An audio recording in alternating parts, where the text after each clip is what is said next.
بلکہ آج ہمارے درمیان ایک ایسی شخصیت موجود ہے کہ جن کو بلانے سے پہلے میں یہاں پہ ایک اعتراف کرتا جاؤں کہ بہت سی محافل میں بات کرنے کا موقع ملتا رہتا ہے، بہت سی جگہوں پہ بلا تکلف بولنے کا موقع ملتا رہتا ہے، مگر آج بولتے ہوئے میں خاصا خوفزدہ ہوں، کیونکہ ہمارے درمیان اس خطے کے دنیا ادب کے ایک ایسے نامور محقق، نقاد، شاعر، ادیب اور استاد موجود ہیں جنہوں نے نہ صرف دنیا ادب میں، دنیا تحقیق میں، دنیا نقد میں اپنے فکر کے ذریعے سے، اپنی تحقیقی صلاحیتوں کے ذریعے سے اپنا لوہا منوایا ہے، بلکہ اس پورے خطے میں، اس پورے ریجن میں بطور استاد کے جو خدمات انجام دی ہیں، ادب کی، زبان کی، شخصیت سازی کی جو ایک روایت یہاں قائم کی ہے، وہ اس خطے کے نہیں بلکہ ہماری اردو دنیا کے اکابرین میں شامل ہوتے ہیں۔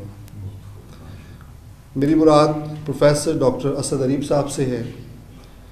اس سے پہلے کہ میں چند ابتدائی کلمات یہاں ادا کروں، میں استاد محترم پروفیسر ڈاکٹر اسد اریب صاحب سے گزارش کروں گا کہ وہ اسٹیج پر تشریف لائیں۔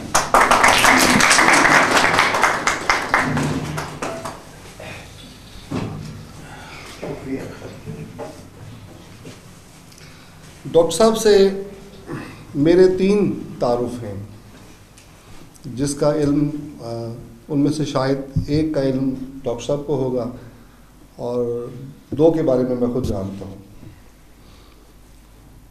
پہلا تو یہ ہے کہ جب ہم ابھی اسکول میں پڑھتے تھے اور گلگشت میں ہم رہا کرتے تھے، تب ہم ایک بہت نستعلیق شخصیت کو کبھی کبھار حیدریہ مسجد آتے ہوئے یا ایمرسن کالج، جو آج ایمرسن کالج ہے، وہاں جاتے ہوئے سر راہ دیکھا کرتے تھے، اور ساتھ ہے کہ ڈاکٹر صاحب کی جو ایک شخصیت تھی، اس کے اندر جو ایک روب تھا، اور ڈاکٹر صاحب کی جو نفاست تھی، ہم جیسے ملتانیوں کو ہمت نہیں پڑتی تھی، ایک تو اپنی عمر کے لحاظ سے بھی اور اپنے مرتبے کے لحاظ سے بھی، کہ ہم ڈاکٹر صاحب سے ہم کلام ہوں۔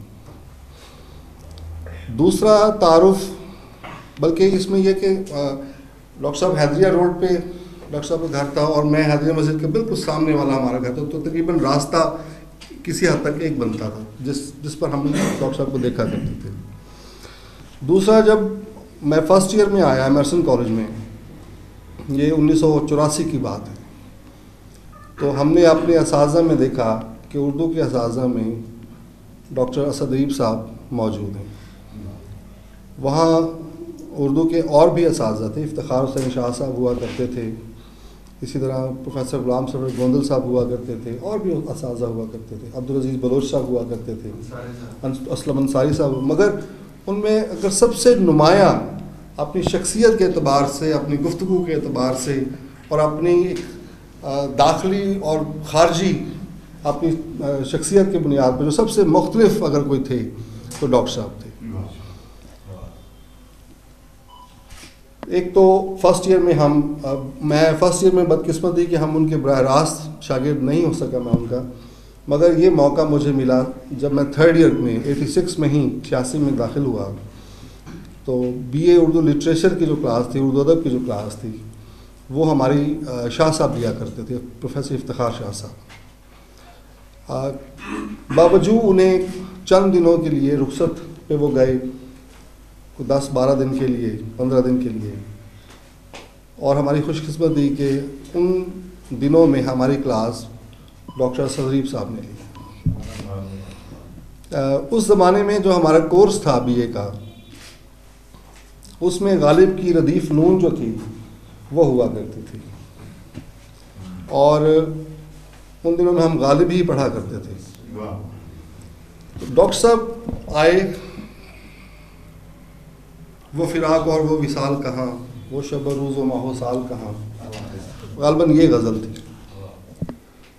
اس دن مجھے پہلی مرتبہ پتہ چلا کہ کسی بھی شعر کی تفہیم کے لیے ضروری نہیں کہ پہلے مصرے سے ہی آغاز کیا جائے.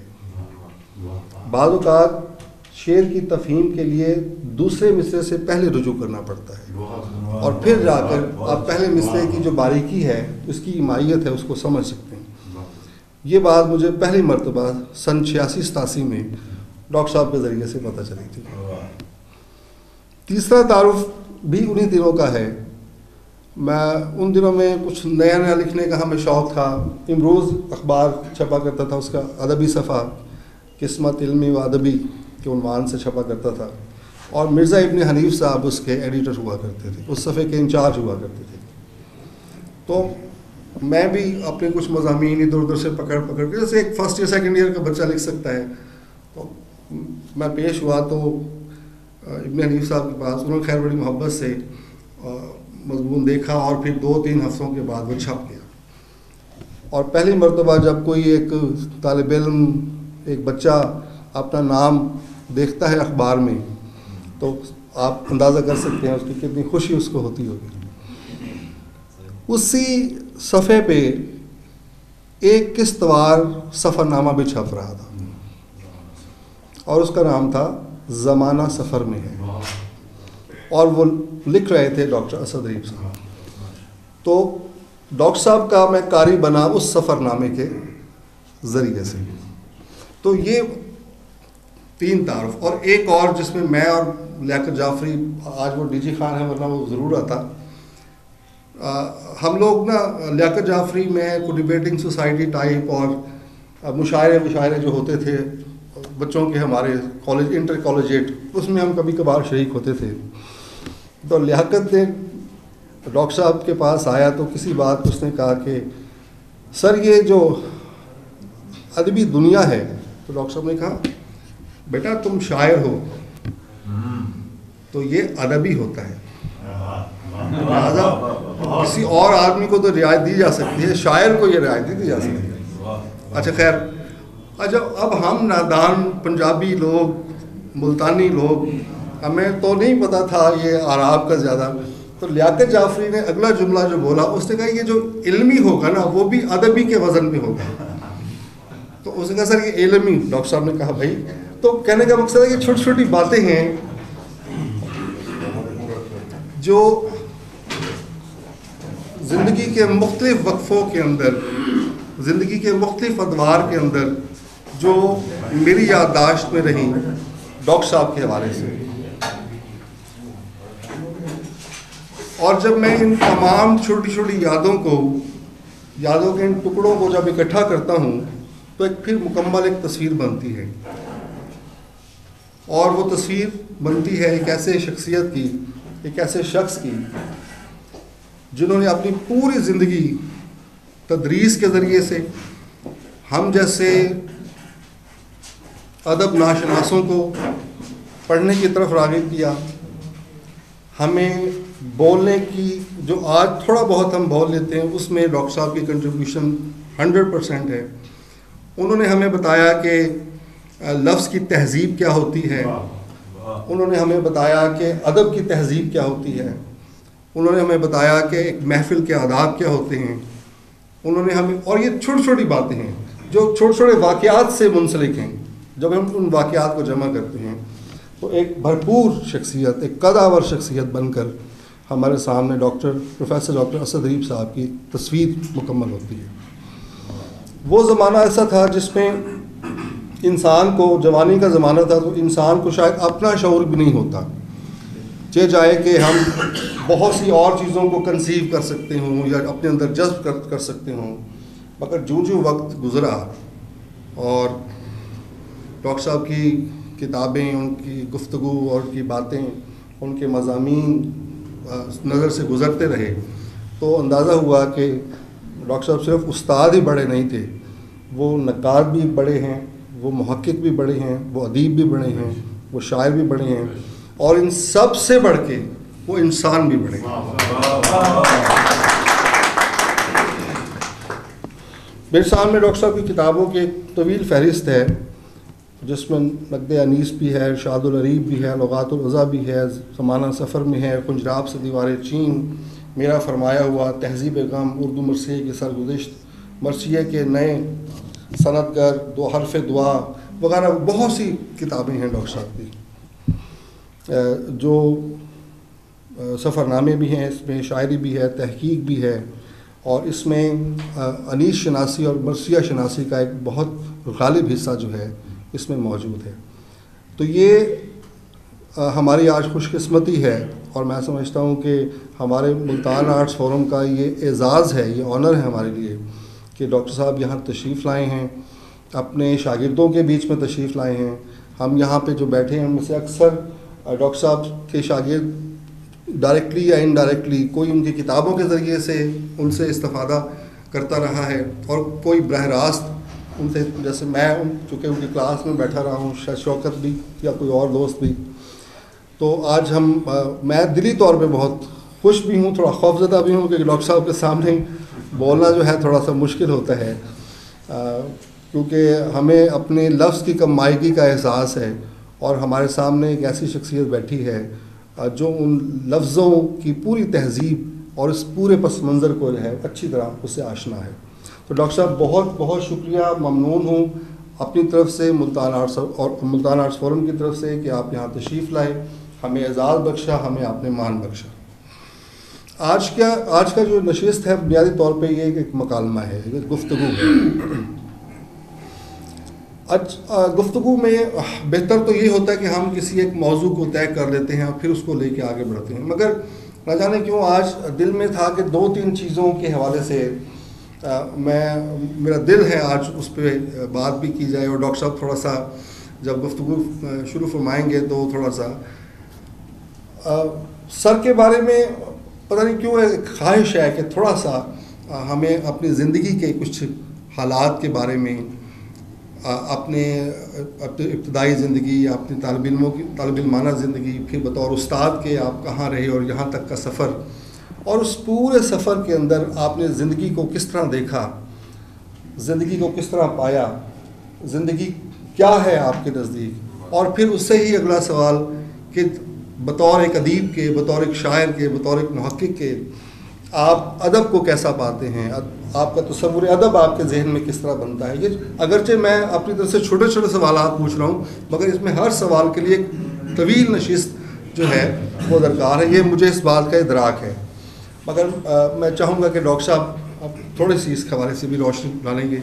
اسی طرح میرے خیال میں کوئی اردو ادب میں کوئی کام، اور بالخصوص انیس و مرثیہ کے حوالے سے کوئی ایسا کام نہیں ہو سکتا مستند جس میں ڈاکٹر صاحب کی کتابیں جو ہیں بطور حوالے کے شامل نہ ہوں۔ تو میں اس میں تیسرا حصہ گفتگو کا یہ بھی ہو سکتا ہے کہ مرثیہ کے حوالے سے، تنقید و تحقیق کے حوالے سے۔ تو ڈاکٹر صاحب یہ آپ جس طرح مناسب فرمائیں، آپ تھوڑی سی گفتگو کریں گے یہاں پہ، پھر ہم جتنے بھی یہاں دوست بیٹھے ہوئے ہیں وہ حسب توفیق اپنے اپنی عقل کے مطابق، اپنی اپنی دانست کے مطابق تھوڑا سا آپ کے ساتھ ایک مکالمہ، اور ہماری خواہش بھی ہے، ہم چاہتے بھی ہیں۔ آپ اگر آپ سر بیٹھ کے مناسب سمجھیں۔ ارے صاحب یہاں ٹھیک ہے۔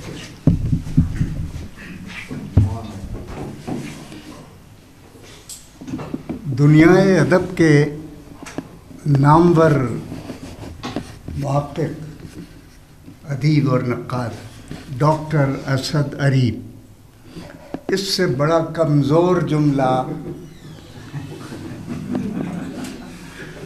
اس سے بڑا بے محل جملہ میں نے شاید کم سنا ہوگا۔ میں اسی جملے سے مکالمے کا آغاز کرتا ہوں، اسی جملے سے کہ یہ کیوں کمزور ہے۔ جب کسی شخص سے آپ مخاطب ہوں اور وہ آپ کا مخاطب ہو، جب کسی شخص سے آپ مخاطب ہوں اور وہ آپ کا مخاطب ہو، تو اس کے روبرو کوئی ایسے جملے مت کہیے گا کہ جس سے وہ خود شرما جائے، اسے خود حجاب آنے لگے۔ کیا کہیں وہ خود شرمسار سا اپنے آپ کو محسوس کرتا ہوں، لیکن میں نے اپنے بڑوں سے سنا ہے، گواہ رہیے گا، بار خاطر نہ کیجیے گا، میں نے اپنے بڑوں سے سنا ہے کہ بڑے لوگوں کی پہچان یہ ہے کہ وہ چھوٹوں کو بڑا کر دکھاتے ہیں۔ چھوٹے لوگوں کی پہچان یہ ہے، کم ظرفوں کی، سفلہ پروروں کی، کہ وہ کوشش کرتے ہیں کہ بڑوں کو چھوٹا کر دکھائیں۔ اپنے جملے سے مجھ چھوٹے آدمی کو قدرے وہی یونیورسٹیوں کے ہیڈ جس کی چاہیں تنخواہ رکوا دیں بھائی، ایک نوٹ کے دیں۔ یہ عامر سہیل میرا ایک ایسا عزیز ہے کہ اسے گنتی بھی نہیں یاد رہتی۔ اس نے کہا میری ڈاکٹر ظریف سے 3 نسبتیں، اس نے 4 نسبتوں کا ذکر کیا، اور میں اس کے قربان جاؤں، اور آپ سب بھی اس قربان گاہ پہ چلیے گا۔ خون نہیں بہے گا، خون بڑھ جائے گا اس سے۔ ایک 5ویں نسبت کا اس نے ذکر نہیں کیا، وہ تھی سینٹرل مارکنگ کا گناہ، کہ اس گناہ میں یہ بھی شریک نجاست تھا میرے ساتھ۔ یہ اندر کی نجاستیں کیا کیا ہیں، اگر پردہ کبھی کھولے اٹھائیں گے، پردہ اٹھتا ہے کہہ کر، تو بڑے بڑے لوگوں کا زیر ناف نظر آ جائے گا جو چھپا رکھا ہے۔ زیر ناف کا جواب بڑے بڑے لوگوں کا۔ 5ویں نسبت وہ تھی کہ یہ 14 دن ہمارے ساتھ ہماری نگرانی میں ایمانداری کے سائے میں بے ایمانی کرتا رہا۔ وہ کیا ہے، وہ یہ ہم سب جانتے ہیں۔ میں ڈاکٹر صدری 86 برس 3 ماہ 7 دن کا ہو چکا ہوں۔ یہ جھوٹ نہیں ہے، اور ابھی بہت جیوں گا۔ یہ اور بات ہے کہ اگلے لمحے خبر آئے اعلانوں مسجدوں سے، خدا مسجدوں کے اعلان سے مجھے بچائے۔ صبح ہوئی ڈپریسڈ قوم، گھٹی مری کچلی دبی بھوکی ننگی آزردہ قوم۔ صبح ہوئی اعلان ہو رہا ہے اللہ دتا کی اماں جان کا انتقال ہو گیا ہے، شریک ہو کر سبا بیدارین حاصل کری۔ پہلی اطلاع مجھے مائک پر یہ دی جا رہی، اے بےہودہ قوم، لوگوں کو جینے کا موقع دے، ایسی آوازیں دے کہ انہیں سانسیں لینے میں تکلف محسوس نہ ہو۔ یہ آواز سن کر وہ بیمار جو زمین پر ایڑیاں رگڑ رہا ہے اور اگلے لمحے موت کی آرزو کر رہا ہے، اس کو کیا صدا دے گی یہ آواز؟ اللہ دیتا کا انتقال ہو گیا ہے، سوا بیدا۔ بھائی آپ میں سے کوئی ہے ایسا میرا پیارا دوست؟ بھائی عامر سہیل، شاہد عباس میرا بڑا عزیز ہے، کیسے کیسے لوگ، سیال بیٹھا ہے، بڑے بڑے لوگ بیٹھے ہوئے ہیں۔ ایک بات کہہ دوں آپ سے، عامر عابد، یہ سہیل بھی بیٹھا ہوا، بہت سے لوگ، میں ہر ایک کا نام نہیں لے سکتا، بے ادبی ہوتی ہے، لیکن ایک بات کہتا ہوں آپ سے، کیا آپ میں سے کسی شخص نے ثواب کو کبھی مفرد بھی سنا ہے؟ بھائی بڑا مشکل لفظ بول رہا ہوں، لیکن آپ سب چہیتے ہیں، انہوں نے پنجابی اور سرائکی کی بات کی۔ بھائی اب کوئی لکھنؤ و دلی نہیں ہے، ملتان مرکز اردو ہے. یہ سب جنوبی پنجاب کی ماں کے بیٹے بیٹھے ہوئے ہیں. جنوبی پنجاب کی زمین کے فرزند ہیں. ان میں بہت کم ہوں گے میری طرح کے جن کا رشتہ یا سرے رشتہ یو پی سے ہوگا, دلی اور لکھنؤ سے ہوگا. بھائی اصل آپ ہیں, نقل وہ ہیں جو بعد میں آئیں گے. میں بتاؤں گا کہ میں کیا کہہ رہا ہوں. میری بعض باتیں ہفتے کے بعد سمجھ میں آتی ہے, مہینے کے بعد, اور بعض ایک مدت گزار کے سمجھ میں آتی ہے. میں یہ عرض کر رہا تھا کہ یہ جو ثواب کا لفظ ہے, کبھی کسی نے مفرد بھی سنا ہے؟ بھائی یہ مفرد کیا چیز ہوتی ہے؟ ایک ثواب حاصل کریں, دار یعنی ایک عالم کا نہیں, دارین وہ اور یہ, این اور آن, موجود اور غائب, یہاں اور وہاں, یہ زمانہ اور اگلے اربوں زمانوں تک کا ثواب دارین حاصل کریں. ثواب حاصل کرنا کسی نے سنا ہے؟ بھول گئے لوگ ثواب حاصل کریں. ثواب لفظوں کے اشرافیہ. بھائی بات ہو برا تو نہیں مانی کہ جوان میرے دوست مجھ سے زیادہ پڑھے لکھے اور صاحب درک لوگ ہیں. اشرافیہ, کالا دھن کرنے والے لوگ اشرافیہ. ایک ہی خاندان کے لوگ مسند حکومت پہ باپ بیٹا بھتیجا بیٹی بھانجا نواسا نواسی پیارا سمدھی سالہ بیٹھے ہوئے ہیں. اشرافیہ. اور یہ بیچارے ارزالیہ اور ارزلیہ یہ کیا ہے, کیا ٹرمینالوجی استعمال کر رہے ہیں آپ؟ بھائی کوئی کھڑا ہو, کوئی پریس کانفرنس کی کوئی ضرورت نہیں پڑے گی, آپ جو چاہیں کہیں, لیکن ریاست, حکومت, قوم, ملت اور وطن کے حق میں بولیں. یہ مذہبی نفرتیں, مسلکی نفرتیں, یہ کافر ہے, یہ ہندو ہے, یہ وہ ہے, یہ ہے وہ. بھائی کہاں پہنچ گئے ہو؟ جہالت کے تمہاری تو انتہا یہ ہے کہ تم کھمبے پہ چڑھ کے کہتے ہو تاریں سیدھی کرنے والے تار پہ چڑھ رہے ہیں, پردہ کرنے والے پردہ کر لو. یہ قوم ہے بھائی, اسٹیٹس ہے اس قوم کا. اور بھاولپور روڈ پر ایک آدمی ریوالور لیے ہوئے ہے, ایک آدمی کی جیب سے پیسے چھین رہا ہے.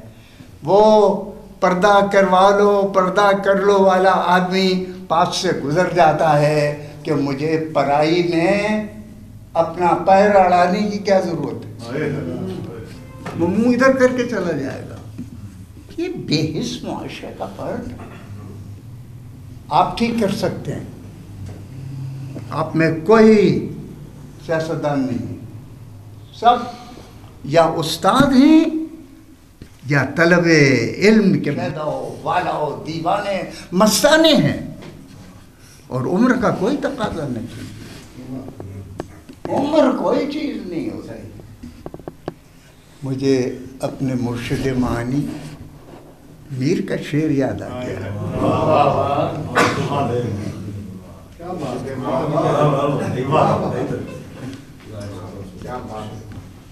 میں نے حرز جاں بنایا ہے, دستاویز بیاض یاد پر اپنی لکھا ہوا ہے. رندی حسن پرستی مستی یہی عمل ہے برسوں سے. رندی حسن پرستی مستی یہی عمل ہے برسوں سے. پیر کبیر ہوئے تو کیا ہے, چھوٹے ہیں معمول کوئی. ہم گھبرائیے مت, عمروں کی دیواروں کو گرا دیجئے. یہ چھتیں بے معنی ہیں سماج کے دباؤ کی, انہیں ٹھوکر سے ہم زدہ کر دیجئے, اڑا دیجئے, اوپر نکل آئیے. میں نے کہاں سے سیکھا؟ میری پہلی تعلیم مولوی عین اللہ شاہ کابلی کے مدرسے میں 1941 سے شروع ہوتی ہے۔ بعض ریکارڈ ایسے ہیں جس میں 40 لکھا ہے، بعض میں 41 ہے۔ اس وقت میں کتنا ہوں گا؟ 37 ہے میری پیدائش، یہی 4-5 سال کا ہوں گا۔ تختی میرے ہاتھوں میں ہوتی تھی لکڑی کی، جو اب آپ کو نظر نہیں آئی گی۔ راشد سیال کے پاس شاید وہ موٹا سا قلم ہو، ایک جو میرے استاد عین اللہ شاہ صاحب مجھے سزا دینے کے لیے میری انگلی موڑ کر ڈالا کرتے تھے، موٹا سا ڈانٹر کا قلم ہوتا تھا۔ وہاں سے میں شروع ہوا۔ ایک دیسی رامپوری ٹوپی میرے سر کے اوپر میری ماں بغیر ٹوپی کے نکلنے نہیں دیتی تھی، اور جب حجام کے پاس بال بنوانے جاتا تھا تو میرے باپ یوں کر کے کھڑے ہوتے تھے کہیں انگریزی بال نہ بن جائے۔ میرے تعلقات حجام سے، بچہ تھا نا، کوئی مٹھائی وغیرہ کے ہوں گے، باتیں ہوتی نا بڑوں سے تعلقات کی، تو وہ سمجھتے تھے انگریزی بال نہ بن جائیں اس کے، خیر وہ بھی صحیح۔ پھر میں جناب جب دوسری جنگ عظیم کی بہاریں میں نے دیکھی ہیں بھائی، دوسری جنگ عظیم کے جلوے کی ہیں، جہاز اڑتے ہوئے کبھی کبھی آتے تھے، اب تو کھلونا ہے جہاز، اس وقت حیرت تھے ہمارے لیے جہاز، وہ زمانہ بھی ہم نے دیکھا 44-45 ہے۔ ایک اندر کی بات بتاؤں کہ جس چیز میں مجھے اب ادراک شروع ہوا ہے، نفی، ادراک کا مطلب ہے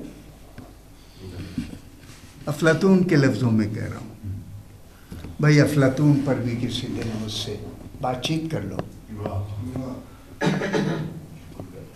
اس وقت 2 امامتوں کی ضرورت ہے اس معاشرے کو، ایک افلاطون کی، سماجی معاشرت امامت کی بات کر رہا ہوں، ایک افلاطون کی اور دوسری شیخ سعدی کی۔ ان دونوں کو آپ نے نکال دیا ہے۔ یہ ادراک کے فلسفے کے معلم تھے دونوں۔ میں نے اپنے ادراک سے بہت سی چیزوں کی نفی شروع کر دی ہے، ڈیڈکٹیو نالج، باہر کی نہیں اندر کی نالج سے میں نے، تو جب میں کوئی 13 سال 11 کا 11 12 13 14 کا ہوا تو میں نے ایک مدرسے شمس العلوم عربیہ اسلامیہ میں شبینہ کلاس میں داخلہ لیا۔ یہ لفظ شمس العلوم عموماً دیوبندی مسلک کی فکر کا لفظ چلتا ہے بڑے صغیر میں، لیکن نہیں، میرے زمانے میں یہ بریلوی فکر کے اداروں کا نام تھا، اور شمس العلوم میں نے ابتدائی درسیات پڑھی، اور صرف و نحو عبد الرحمن کی بڑی مشہور، آپ نے ابھی کہا کہ وہ پنجابی، عبد الرحمن امرتسری تھا، تمام دینی مدرسوں میں جس کی صرف و نحو اردو میں پڑھائی جاتی تھی، عربی قواعد آج بھی، اے اردو کے پرستاروں، آج بھی اسلام کا پورا دین اردو اور فارسی میں پڑھایا جا رہا ہے، عربی کے قواعد بھی۔ ملا عبد القادر جرجانی، ملا عبد القاہر جرجانی، عربی کا عالم، فارسی کے ذریعے اردو میں پڑھایا جا رہا ہے۔ ہم نے شمس العلوم میں یہ ادراک کیا کہ شاعری بڑی چیز ہے۔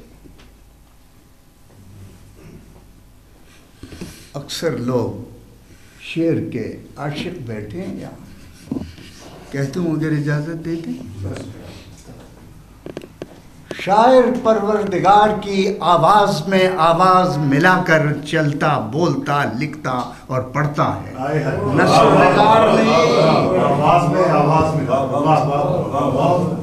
نثر نگار نہیں، نثر نگار غیر خلاق ہے. یہ بات بڑی عجیب کہی ہے میں نے، نثر لکھنے والے، حالانکہ میں نثر کا ہی مزدور ہوں بھائی، بلا اجرت والا. میں نثر کا مزدور ہوں، نثر کا محنت کش ہوں، لیکن میں سچ بولنے کی میں نے ایک ہی بات سیکھی ہے، سچ بولیے. زندگی کا سب سے بڑا سرمایہ سچ ہے.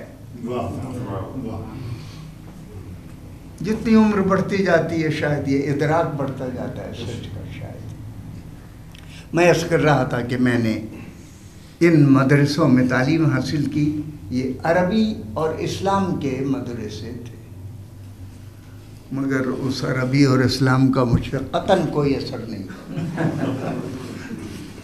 یہ شاید تھوڑا بہت جانتا ہو سہیل کہ چھوٹا سا تھا، بچے جیسے ہوتے ہیں ایسا، تب یہ میرے شاید اس اسلام کو تھوڑا بہت کہے گا جی میں جانتا ہوں.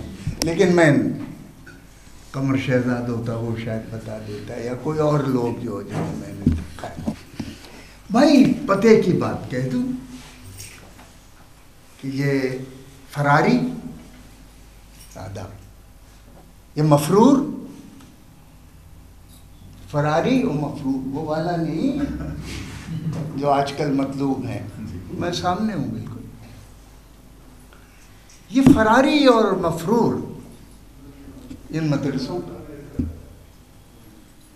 اتنی روشنی لی ہے اس نے اس فرار سے کہ کسی نے قرار کے بعد اتنی روشنی نہیں لی ہوگی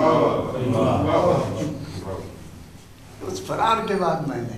اور یہ بھی کہتا چلوں اہل سنت کے بہت بڑے جید عالم ابھی جن کی برسی منائی محمد یار خان صاحب نعیمی اجیانی والے، الیار خان صاحب کے صاحبزادے شیخ الحدیث کے، وہ بھی اسی مدرسے کے پڑھے ہوئے ہیں، شمس العلوم کے، جس کا میں پڑھا ہوا.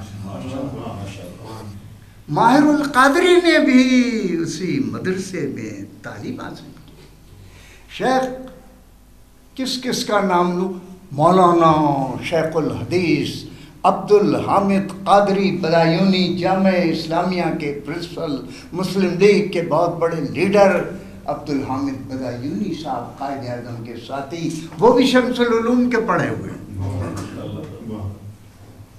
موضوع القرآن فی البیان شاہ عبد القادر بھی اسی مدرسے کے پڑھے. تو میں نے اپنی داستان علم سناتے سناتے یہ بات کہنا چاہیے کیا کہ یہ فراری، یہ مفرور ادراک کی ایسی منزل پہ آ پہنچا ہے کہ یہ بات کہنے کی ہمت پاتا ہے اگر آپ اجازت دیں.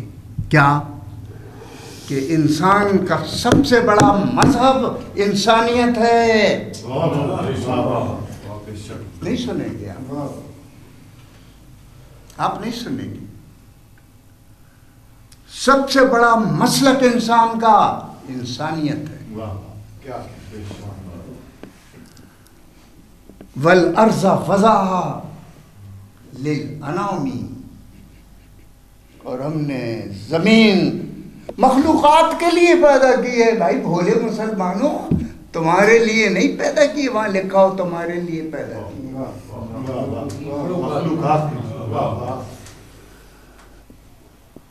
والسماء رفعها ووضع المیزان، اور ہم نے نظام میزان وضع کیا ہے. مسلمانوں تمہارے لیے نہیں. پوری اس ٹیکسٹ کا مطالعہ کرتے جائیے. خلق الانسان من صلصال کالفخار، ہم نے اس انسان کو کھنکھناتی مٹی سے پیدا کیا. مسلمان کو نہیں بھائی، انسان. وہ فخر کر رہا ہے انسان کے جنم پر. اس کو تم نے بھلا دیا اور تم کوارٹر میں آ گئے، چھوٹے سے ایک مرلے کے کوارٹر میں آ گئے، اور تم نے ایکڑوں کے پھیلی ہوئی سلطنت کو بھلا دیا. تمہارا یہی انجام ہونا چاہیے. تم اسلام کی پاسبانی اللہ کے گھر کے قریب ہو کر اس عمارت کے جھنڈے کے نیچے کر رہے ہو جسے بادشاہی کہتے ہیں، سلطانی کہتے ہیں، خاندانی حکومت کہتے ہیں، اور اسلام کی پاسبانی تم کر رہے ہو. کیا بات. تم کر کون ہو تم بھائی؟ جھوٹ بولنے والی قوم ہے. کوئی قانون اسلام کے خلاف اور سنت کے خلاف نہیں بنے گا. میں ایک اخبار روز پڑھتا ہوں، سود کے خلاف مہم ہوگی اور ہمیں اطلاع دو کہاں سود لیا جا رہا ہے. بھائی سب سے پہلی اطلاع آپ کو حکومت پاکستان کی دینا چاہتا ہوں. اس کی گردن دبوچیں. IMF سے سود پر قرضہ لے رہی ہے یا مفت لے رہی ہے؟ پہلے اسے پکڑو. یہ کیا ہے؟ بغیر قرضے کے کوئی قوم نہیں جی سکتی جو ترقی پذیر قوم ہے. اے بے شرم اور بے لحاظ اور بے حجاب آنکھوں والی قوم، قرضہ لے کر اعلان کر رہی ہے کہ ہم کامیاب ہو گئے. واہ بھائی واہ، کیا قربانی کا منظر ہے. قرضہ لے لیا ہے ہم نے سود پر اور ہم کامیاب ہو گئے، ہمارے نمبر بڑھ گئے. شرم سے ڈوب مرو اے جوانوں. تم اس قوم کے فرد ہو جسے زمین میں ہونا چاہیے، تم ابھی اوپر کیوں ہو؟ میں نے ان مدرسوں میں تعلیم پا کر فرار ہو کر یہ باتیں حاصل کی ہیں کہ میں ادراک پر ہوں. اور چند منٹ اور اس بے وزن جملے کے بعد دنیائے ادب کے نامور ادیب، محقق اور نقاد پروفیسر ڈاکٹر صدری، اس سے بڑا جھوٹا جملہ، کمزور جملہ، ناتواں جملہ. لیکن میں نے کہا کہ میں نے سنا ہے کہ بڑے آدمی کی پہچان ہے بڑے آدمیوں کی کہ وہ چھوٹوں کو بڑا کرتے ہیں. تو مجھے شاید ان میرے بڑوں نے جو بظاہر چھوٹے لگ رہے ہیں بڑا کرنے کی کوشش کی ہے، یعنی میں بڑا ہو گیا ہوں. قبول ہے یہ. اور تیسری بات جو دو میں نے کی اپنے بارے میں، مدرسے کی ابتدائی تعلیم. تیسری، عزیزان گرامی، ایک بات کا خیال رکھیے، کسی آدمی کی کتابیں لکھی ہوئی ہونا کہ اسے کتابیں لکھی ہیں بڑی. بھائی کتابیں لکھنا تو دولت جس کے پاس ہے کتابیں چھپوا لے. بے معنی جملے، بے خیال عبارتیں، بے وزن شعر، مکروہ جملے، کمزور نثر، کتابیں لکھوا دے. شعر جس سے میرا خیال ہے رتی کے بھاؤ بھی کوئی نہ خریدے ایسے شعر. کتابیں لکھ رہے ہیں آپ. بھائی کتابیں نہ لکھی ہوں، شعر اچھا کہتے ہوں، لوگ یاد رکھیں گے. یہ کیا فضیلت ہے کہ یہ وہ ڈاکٹر اسد ریب صاحب تشریف لا رہے ہیں، ان کی 37 کتابیں ہیں. بھائی ڈوب بنے ڈاکٹر اسد ریب. کچھ نئی بات کیا کہی ہے انہوں نے؟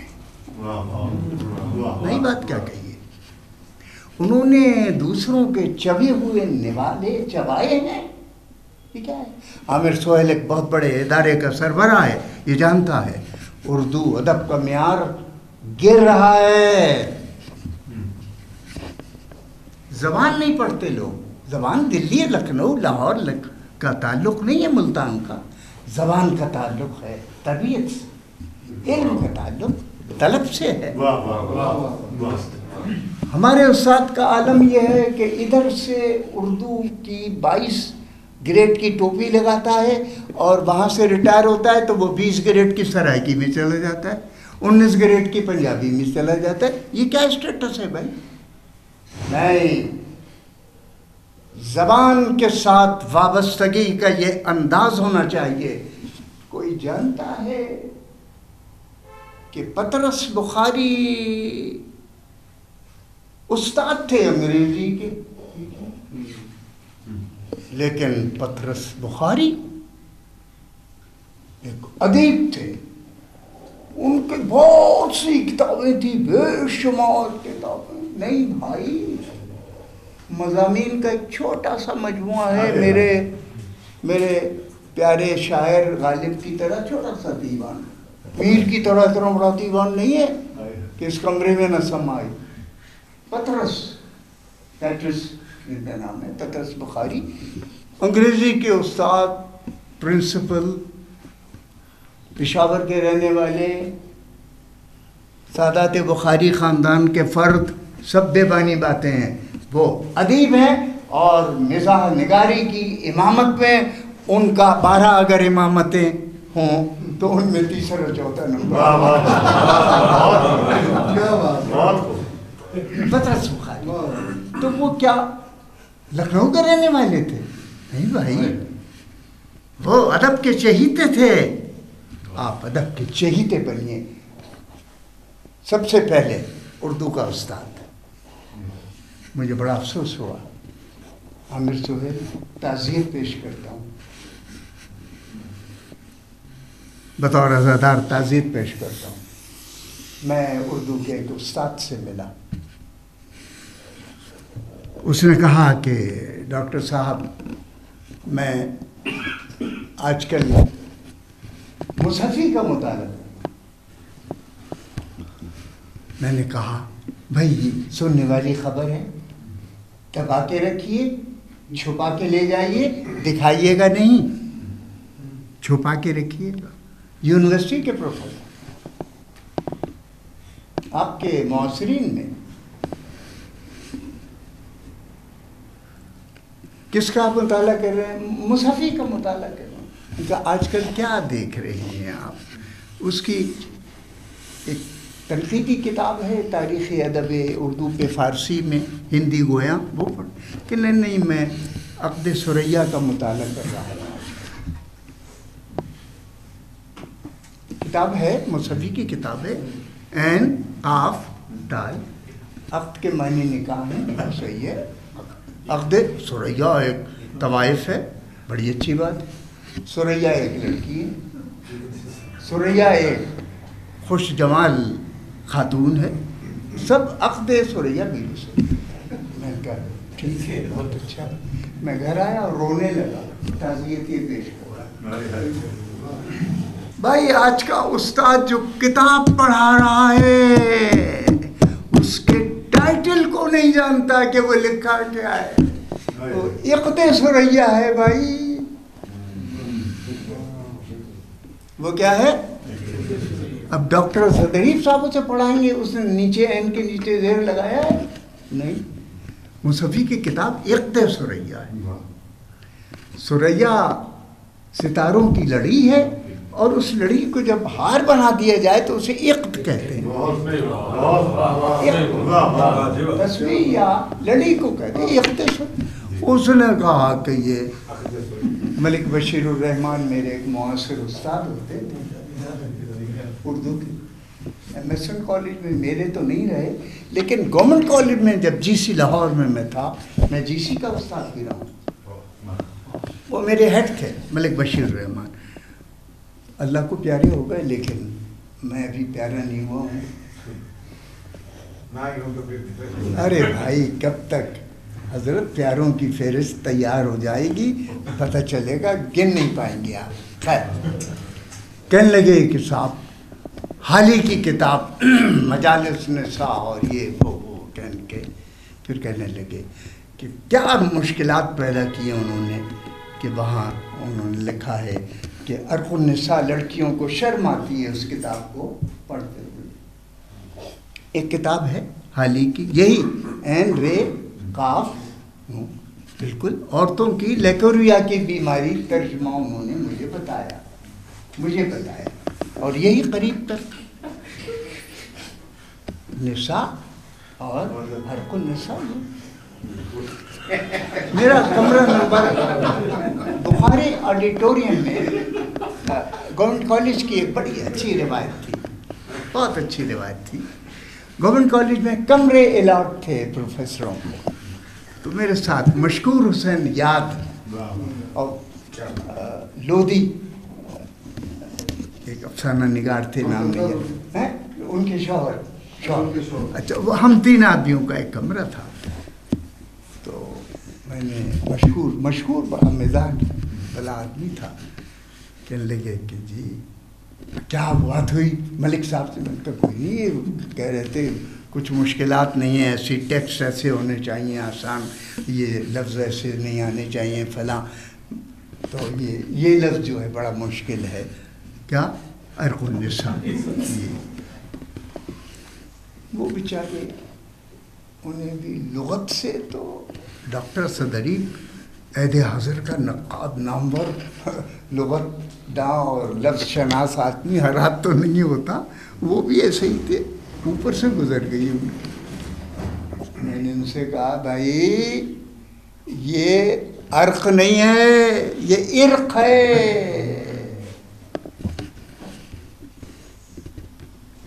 حالی کی کتاب کا کیا نام ہے؟ عرق، اور یہ نساء نہیں ہے، یہ نسا ہے،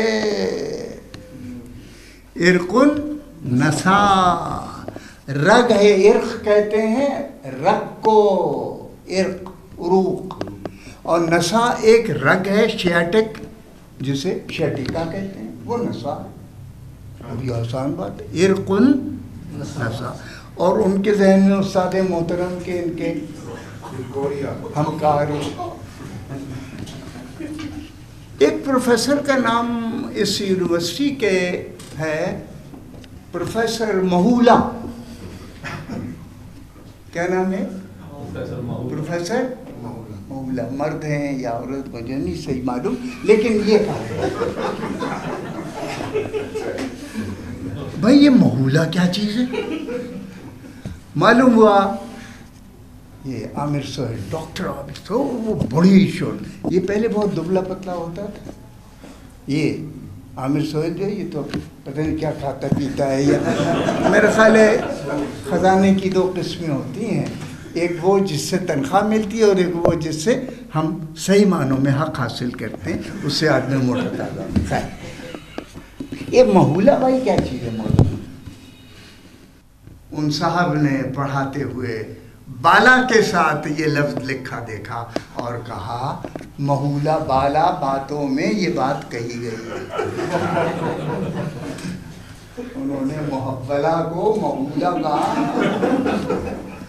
اور اس زمانے میں وہ 19 گریڈ میں تھے یا تھی مجھے نہیں پتا۔ مہولا بھائی کون لوگ ہیں یہ؟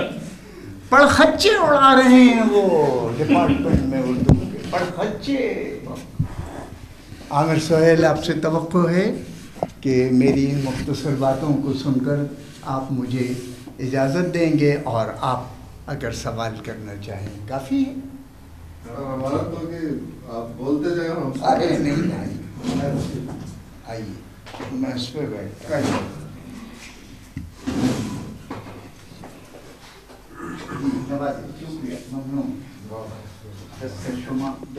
اچھا، اس میں ڈاکٹر صاحب کہنے میں بجا ہیں کہ دنیا ادب کے نامور ادیب، مگر ہم چونکہ طالب علم ہیں اور ہم نے ان سے پڑھا ہے، ہم انہیں جانتے ہیں، لہٰذا ہمارے نزدیک تو یہ بڑا ریلیونٹ جملہ ہے اور بہت بامعنی ہے۔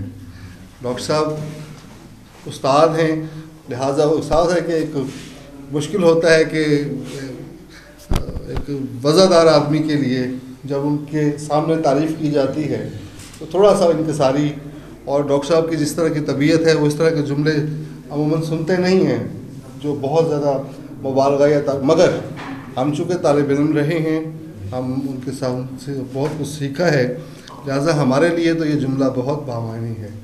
تو ڈاکٹر صاحب کی تھوڑی سی گفتگو حاضرین آپ نے سماعت فرمائی ہے۔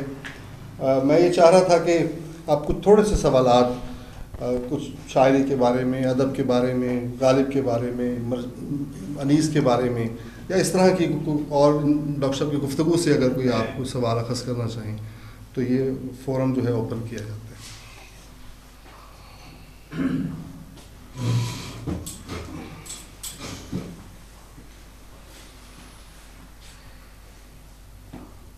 بولیے کچھ کہیے۔ مجال ہے سر، مجال ہے۔ ارے نہیں بھائی، یہ تعبیر مجال آپ ہی کو ہے۔ ڈاکٹر صاحب یہ شاید سب سے کم آیا فرد میں ہی ہوں، تو میرا ظرف چھلک رہا ہے تو میں ہی آغاز کر دیتا ہوں۔ میں سب سے پہلے تو یہ تھوڑا سا ایک ابتدائی زندگی کے بارے میں، چونکہ میرا تعارف، میں یعنی اپنی نالائکی کا اعتراف کرتا ہوں کہ میں پہلی بار آپ سے متعارف یہاں ہو رہا ہوں، تو میری یہ ایک یعنی شاید میں اتنا زیادہ لیکن سوال یہ تھا، اور بھی میں باتیں کروں گا، کہ آپ نے وہاں سے جو آغاز کیا ہے یو پی کے سے کیا، دلی سے آپ کی، اور پھر پاکستان آپ فوری آ گئے فیملی، یا بعد میں، یا ملتان آ کر سیٹل میں؟ یہ پہلا سوال، پھر اور بھی آپ کی باتوں سے آپ بات آگے چلے گی۔ میں ملتان تھوڑا سا اپنا تعارف، میں 4 برس سے ملتان آرٹس فورم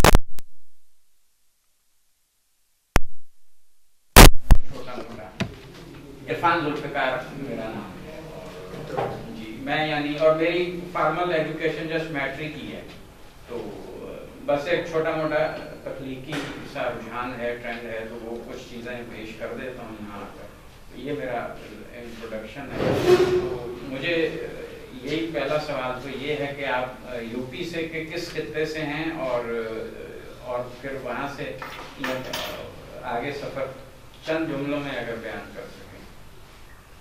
میری نسبت جی بدایوں سے ہے، ٹھیک ہے، اور میں غالباً 14.5-15 سال کا تھا، سن 50 کے آخر میں پاکستان آیا۔ ڈائریکٹ ملتان ہی آنا ہوا؟ نہیں، لاہور کا رہنے والا ہوں، لاہوری ہوں، گوال منڈی میرا مکان ہے، سرمایہ ہے، دولت ہے، پھر کرشن نگر میں آباد ہوا میں، اور تعلیم میری ساری لاہور کی ہے۔ میں یہاں قسمت مجھے لے آئی، لیکن یہ جواب دینا ضروری ہے، آپ کے مختصر جملے سے تغیر ہو جائے گا، لیکن ضروری ہے۔ ایمرسن کالج میں 1970 میں ایم اے کلاسز چل رہی تھیں، پوسٹ گریجویٹ کلاسز، لیکن پنجاب یونیورسٹی کو یہ اعتراض تھا کہ یہاں کوئی پی ایچ ڈی اور 20 گریڈ کا استاد نہیں ہے۔ 20 گریڈ ان کی شرائط ہے، روٹین انسپیکشن، 20 گریڈ کا استاد آ گیا، وہاں آ گیا صفدر امام صاحب، وہ آ گیا، پی ایچ ڈی کوئی نہیں ہے۔ لہٰذا انہوں نے، میں صادق ایجنٹ کالج میں جو پڑھا رہا تھا، تو ڈاکٹریٹ ہو گئی تھی میری، تو میں یہاں آ گیا 70 ملتان۔ صحیح بھائی؟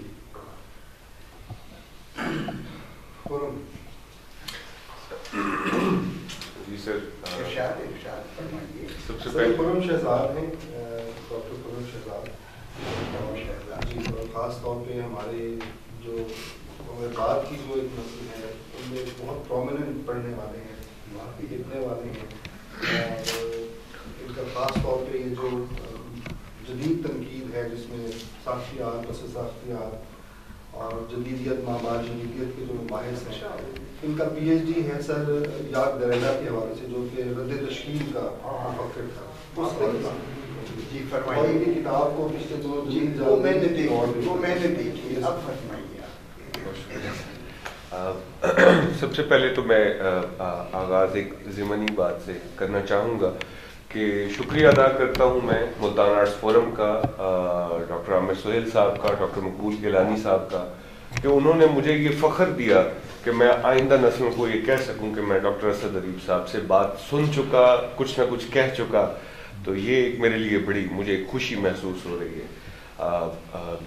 دوسری بات سر یہ کہ ہم بہت سے سوالات تھے ذہن میں، لیکن ظاہر ہے کہ میں بالکل پہلے ایک سوال عرض کرتا ہوں کہ کانٹوں پر زبان آپ کی جو کتاب، تنقیدی کتاب، اس میں آپ کی ایک کنفرنٹیشن، آپ کا ایک جو ہے وہ ایک مجھے پڑھنے کو ملا افتخار جالب صاحب سے، کہ جو آپ کا اختلاف تھا، اصولی اختلاف تھا، تو اس اختلاف کو پیش نظر رکھتے ہوئے سوال میرا یہ پہلا سوال کہ کیا آج آپ اس ماحول کو مس کرتے ہیں، ضرورت محسوس کرتے ہیں کہ چاہے اس میں اختلافات تھے مگر لوگ رائے تو رکھتے تھے،